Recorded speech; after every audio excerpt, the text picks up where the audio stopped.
तक नहीं हो पाया। कहाँ पे विकास हुआ है।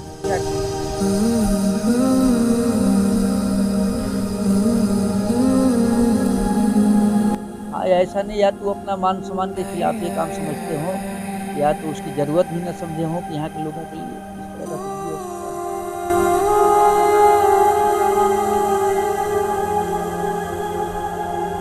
लेकिन लोगों के अंदर ये भावना आज तक नहीं रहा। वह सिर्फ अपने बनाने के चक्कर में लोगों को बिगाड़ दिए, गांव को एकदम गर्त में डाल दिए।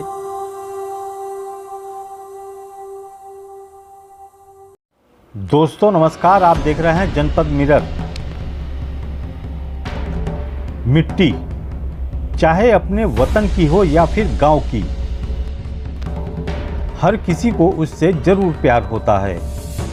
मगर एक सच यह भी है कि मनुष्य पढ़ लिख कर जैसे जैसे आगे बढ़ता है वह अपनी मिट्टी से दूर होता जाता है। भले ही इसे अपनी मजबूरी बताए, मगर शायद यह सच है कि अक्सर लोग तरक्की के चक्कर में अपनी जन्मभूमि को ही भूल जाते हैं। आज हम जिस मिट्टी की बात करने जा रहे हैं, उस मिट्टी से कई बड़े बड़े जज, बैरिस्टर, नेता व अधिकारी निकले, मगर आज भी वह गांव अपनी पहचान को मोहताज है। जिस मिट्टी की खुशबू प्रदेश तक महकनी चाहिए, आलम यह है कि उसे जनपद में भी बहुतेरे लोग नहीं जानते। आज यह गांव पूरी तरह से उपेक्षा का शिकार है।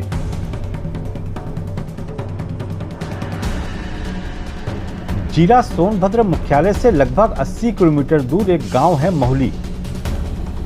दुद्धी ब्लॉक क्षेत्र में स्थित महुली गांव देखने में भले ही साधारण व उपेक्षित सा लगता हो, मगर इस धरती ने कई ऐसे लाल को जन्म दिया जो आज देश विदेश में अपना एक नया मुकाम हासिल किया है।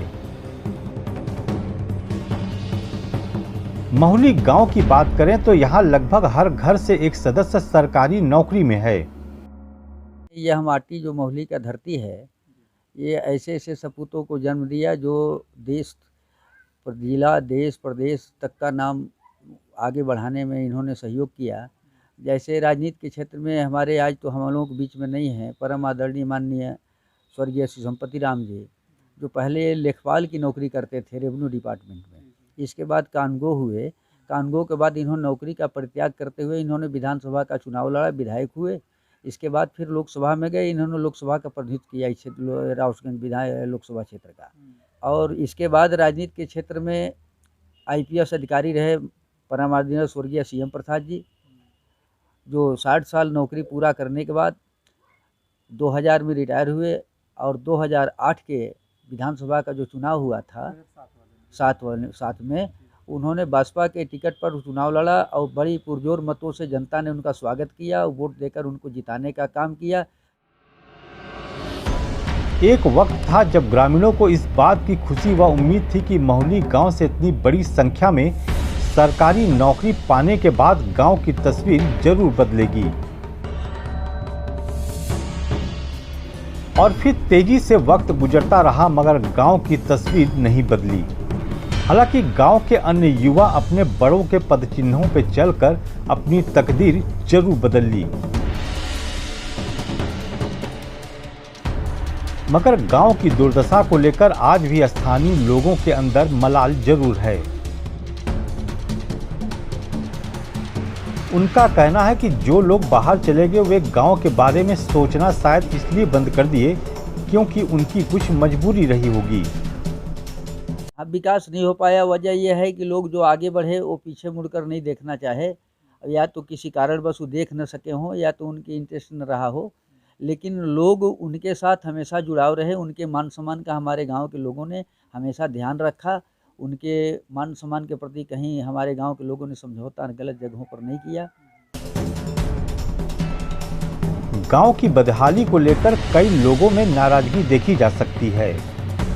उनका मानना है कि उच्च पदों पर बैठे लोग सिर्फ अपने बारे में सोचे, जिसका नतीजा रहा कि गांव गर्त में चला गया और आज कोई सुध लेने वाला नहीं है। विकास आज तक नहीं हो पाया। कहाँ से विकास हुआ है? चाहते तो यहाँ के लोग आईएएस, पीसीएस और एक देश के हर एक क्षेत्र में हर एक पद पर यहाँ के लोग आसीन हुए हैं, लेकिन अगर वो अपनी इच्छानुसार चाहते तो इस गांव को एक बहुत बड़ी ऊंचाइयों तक अवश्य पहुंचा सकते थे, लेकिन लोगों के अंदर ये भावना आज तक नहीं रहा। वह सिर्फ अपने बनाने के चक्कर में लोगों को बिगाड़ दिए, गांव को एकदम गर्त में डाल दिए। लंबे समय से महुली गांव की पहचान खेल से भी हुआ करती थी। आज भी फुटबॉल का खेल होता है, मगर सिर्फ परंपरा धर्म निभाने के लिए। जिस तरह से महुली गांव के खिलाड़ी खेल में अपना जौहर दिखलाते थे, लोगों को उम्मीद थी कि यहाँ के लड़के खेल में भी गांव का नाम रोशन करेंगे, मगर आज यहाँ खेल का मैदान चारागाह बना हुआ है। राजा बरियारथा मेमोरियल फुटबॉल टूर्नामेंट का आयोजन प्रतिवर्ष किया जाता है और यहाँ 6 लड़के खिलाड़ी भी निकले हैं, लेकिन दुर्भाग्य इस बात की है कि इन खाली खिलाड़ियों को आगे ले जाकर के सही मुकाम दिलाने में सहयोग करने वाला व्यक्ति नहीं मिला। हमारे गांव के सांसद विधायक सारे चीज़ थे, सीएम प्रसाद थे जो 4 दीवारी बना के चले गए। हरिराम चेरो आए, यहाँ बहुत लॉलीपॉप दिए, लेकिन ये कर दूंगा वो कर दूंगा, कुछ नहीं हुआ आज तक। ये फील्ड देख रहे हैं, ये हमारे कमेटी का अथी है, फुटबॉल टूर्नामेंट का क्लब घर है, इसका स्थिति देख लीजिए। पूरा फील्ड का मांग तो यहाँ बहुत कुछ है, लेकिन कोई सुनने को तैयार नहीं है। बहुत नेता प्रेता आते हैं जाते हैं। बहरहाल कुल मिलाकर यह कहा जा सकता है कि पेड़ चाहे कितना भी बड़ा क्यों न हो जाए, वह अपने जड़ से अलग नहीं हो सकता। जड़ जितना मजबूत होगा, टहनियां उतनी ही मजबूत होंगी, वरना समय के साथ उस पर न तो नए पत्ते आएंगे और न ही अस्तित्व बचेगा।